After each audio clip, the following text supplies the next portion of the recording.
Hi friends, host Eric here, talking with famous people, and I want to answer Francesca C's comment. It says, I used to take dexamphetamine. I found it destroyed me a little bit. How do you go with the tolerance? Because I found that eventually it never got back to where it was, even if I sometimes took a month off.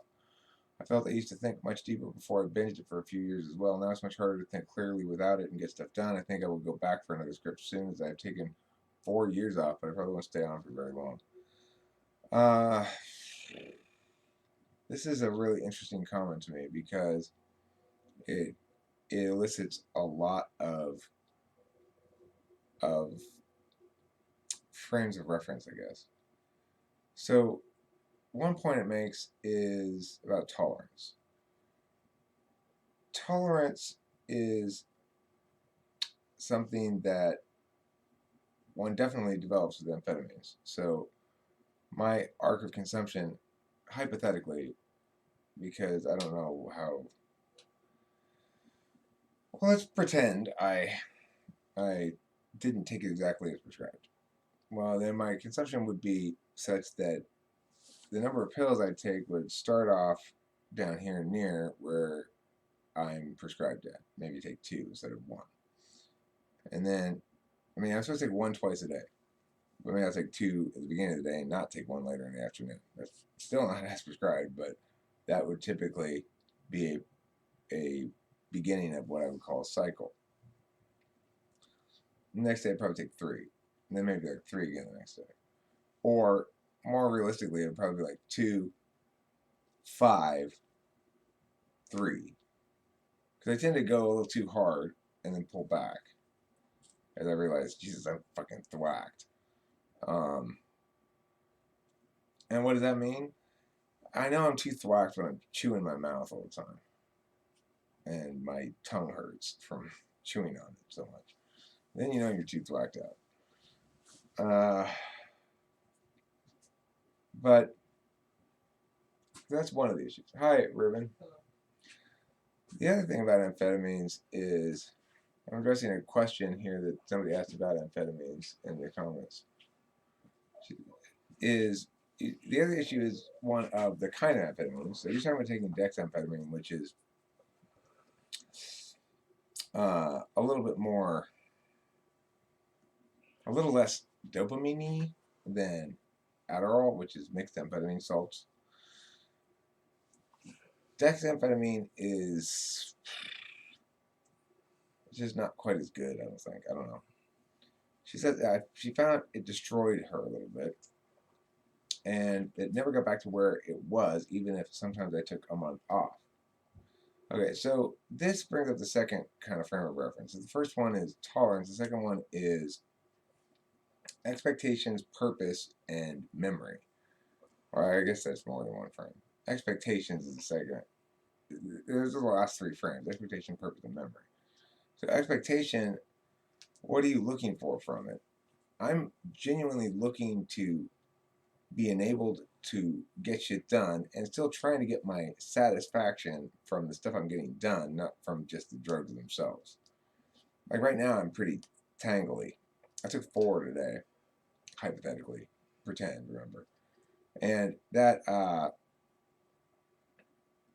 is less than I took yesterday. Yesterday was New Year's Eve because so I took I don't know probably three in the morning and then three again later, two again, then one again.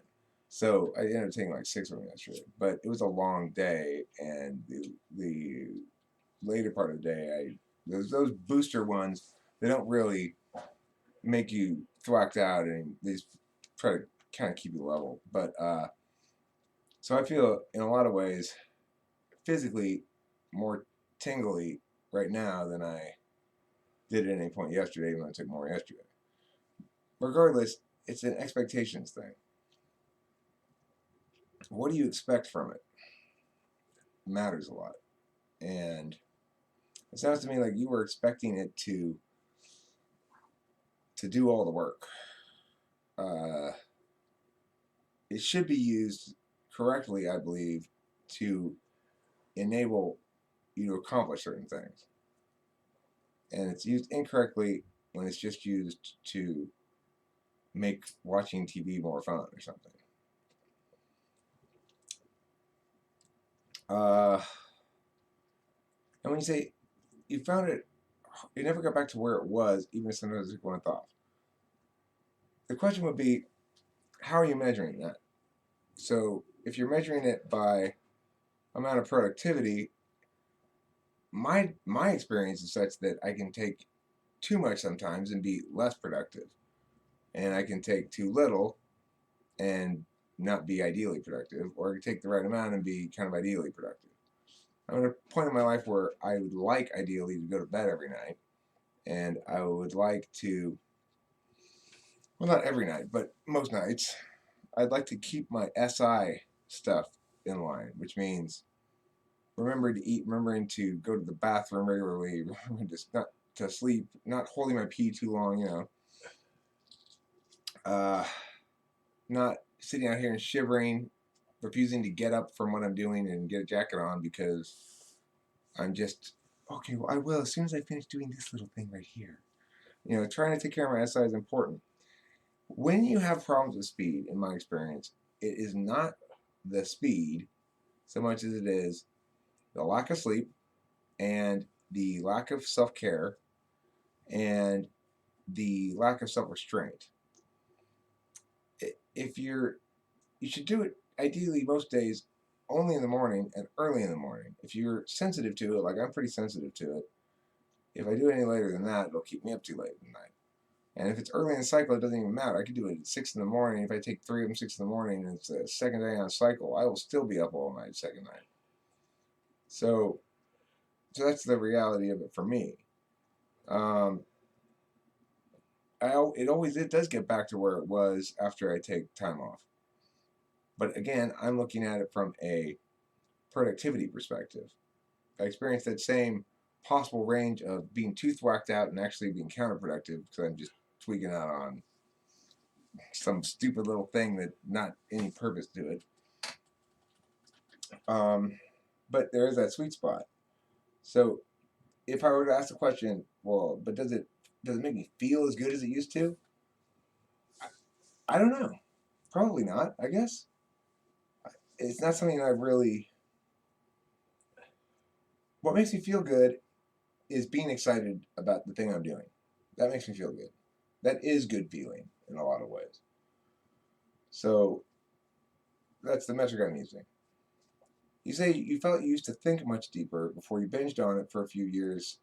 Now it's much harder to think clearly without it and get stuff done. That's not my experience either. In the 2 weeks where I was off it prior to going on this cycle, I made a bunch of type belief videos. It was probably one of the most, not probably was, it was the most successful time of my channel's history, the heretofore, and I did it on Sleepy Week. The reason is because it was interesting and exciting enough to motivate me on its own merits. However, what I didn't do is crank them out. I found it difficult to start, and I found it difficult to maintain my focus long enough to get the whole thing done. Get all the components in place, push record, do the thing, upload it. By the time I was done, I was like, whew, that took a lot of will and deliberate action there. But I would point out the following. Our memory, which is the next frame, is very suspect. When we think about ourselves prior to doing drugs and how we used to be like this, but now we're like this, I would be very dubious about those memories.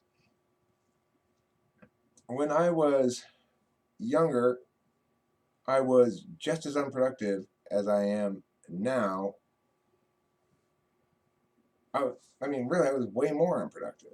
When I was younger, I played video games or did something that's a replacement for actual productivity. Playing video games is a perfect example of the way that we've managed to satisfy our deep need to do something meaningful with a substitute that doesn't require us to do anything meaningful. And that's what video games are, right? It's like we have a need to create and be significant, have impacts, or be accomplished in some fashion. But actually doing that takes a lot of SE, and video games let us all feel that way while we're playing a video game with very little SE, actual SE. Anyway, then the last thing about this is so about the memory. We don't necessarily remember how we were very well, and when we're trying to think about something like depth of thinking, what does it constitute to think more deeply? Do you mean that you analyzed ideas more uh, probingly, like that you were able to create uh, analytical concepts, or you were able to analyze more powerfully or more effectively? Are you saying you resonated with things more definitively? Are you saying um, you understood things better? Are you saying you learned faster? Thinking deeply is a weird term. Uh, to my mind, it brings up the idea that you're choosing to explore a topic in depth rather than choosing to explore it on a surface level. You're saying you lack the capacity to explore a topic in depth, and you used to have that capacity. Well, being able to recognize that would seem to require the capacity to do it in the first place. But I don't know. I don't know what to say about that. You need to define the terms a little bit better. It's much harder to think clearly without it and get stuff done. Thinking clearly is another one that says, I wonder, well, what do you mean by that? I think I will go back for another script soon. Probably won't stay up for long. Try to get Adderall instead, and